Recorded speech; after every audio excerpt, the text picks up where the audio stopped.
Les nénuphars.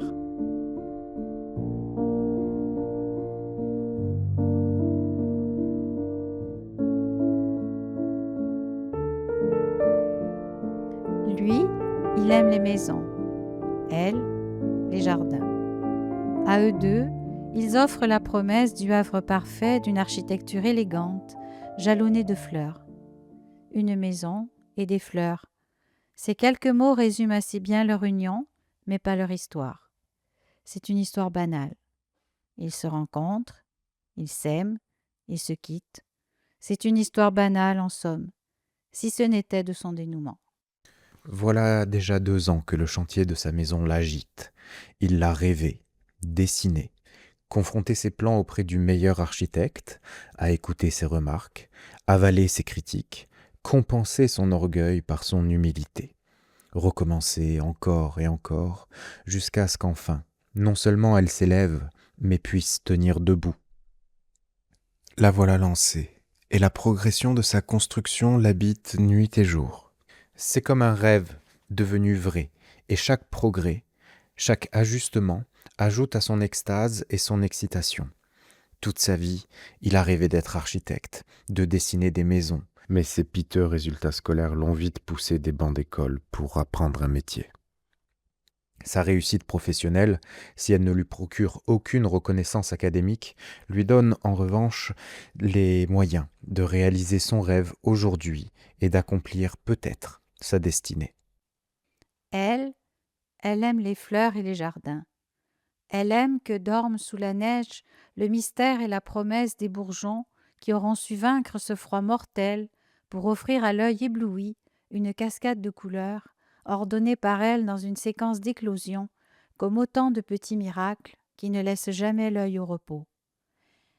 Elle aime que cette orchestration, rigoureusement pensée, planifiée par ses soins, se déroule comme prévu, affirmant son instinct et son savoir-faire, mais lui réservant parfois des surprises, des floraisons inattendues, lui confirmant qu'elle n'est pas seule maîtresse à bord, et que la nature peut être autant son ennemie que son amie. De ses soubresauts, elle peut tirer leçon pour améliorer son art, toujours. Alors, quand sa pensée se heurte à l'évocation de l'issue de son projet à lui, scellant du sceau légitime l'accomplissement de son rêve et sa finitude, elle voit se dresser devant elle un mur aveugle, marquant à la fois la fin du chemin et l'aboutissement d'une relation devenue stérile. Elle se dit avec un réalisme amer que leurs modes de pensée, leurs aspirations, leurs réalités sont irréconciliables. Et elle se demande avec tristesse quel miroir aux alouettes allurait leur début, ou bien alors comment leurs cheminements parallèles les ont éloignés de leurs rêves d'avant. Leurs sorties au restaurant lui pèsent à présent. Leurs conversations joyeuses d'alors sont bien loin. Elles finissent toujours par aboutir au même thème. Et malgré ses efforts pour amener leur dialogue à des sujets plus légers, ils retrouvent toujours le chemin vers sa maison, comme un chien qui se mord la queue et tourne en rond. Avec les mois, c'est devenu une idée fixe, une destination qu'ils ne perdent jamais de vue, une boussole aimantée sur le même point qui, quoi qu'elle fasse, quoi qu'elle dise, leur amène invariablement de sa puissante attraction. Au début, elle joue le jeu avec une certaine légèreté, puis de l'indifférence. Maintenant, elle ne joue plus.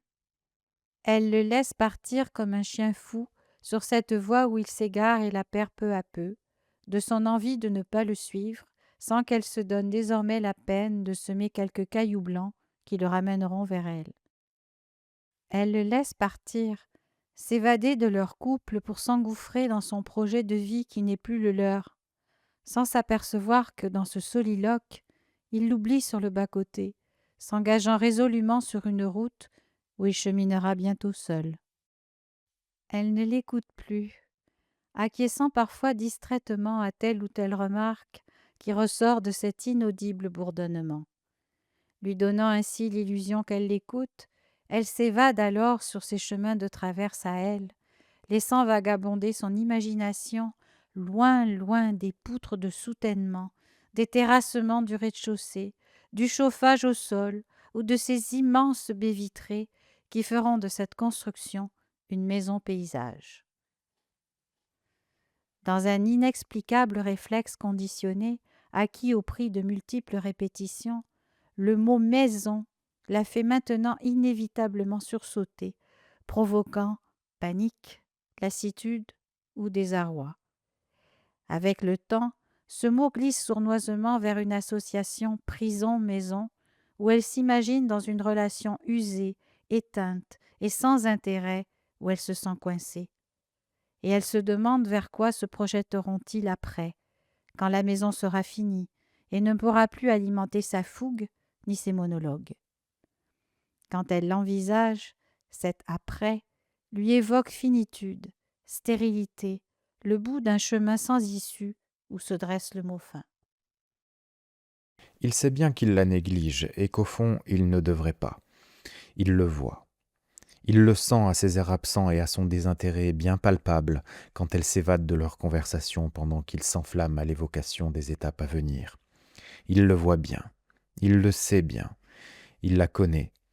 Et il peut pointer exactement le moment où son esprit s'échappe comme des grains de sable entre ses doigts, même si elle fait semblant de s'intéresser à ses propos. Mais il n'a pas envie d'une longue explication où ils se noieraient tous les deux dans des observations confuses, et il le sait dans une vision des événements qui contrarierait le cheminement de son projet. Il est bien conscient de son égoïsme. Mais sa féroce volonté d'aller de l'avant, sa passion, sont plus forts que son désir de l'écouter, même si, il doit l'admettre, son comportement frise l'obsession. Il ne sent pas de la désapprobation, non, plutôt une indifférence polie qui lui fait plus peur que les prises de position marquées dont elle a coutume. Pourtant, il ignore la petite voix qui titille ses angoisses en se disant que lorsque la maison sera enfin terminée, il aura tout son temps pour se consacrer à elle et lui faire oublier bien vite la désaffection temporaire de leur couple. Il est différent. Elle mène plusieurs projets de front et ne se sent exister que lorsque se déploie leur cheminement parallèle, comme de longs rubans colorés.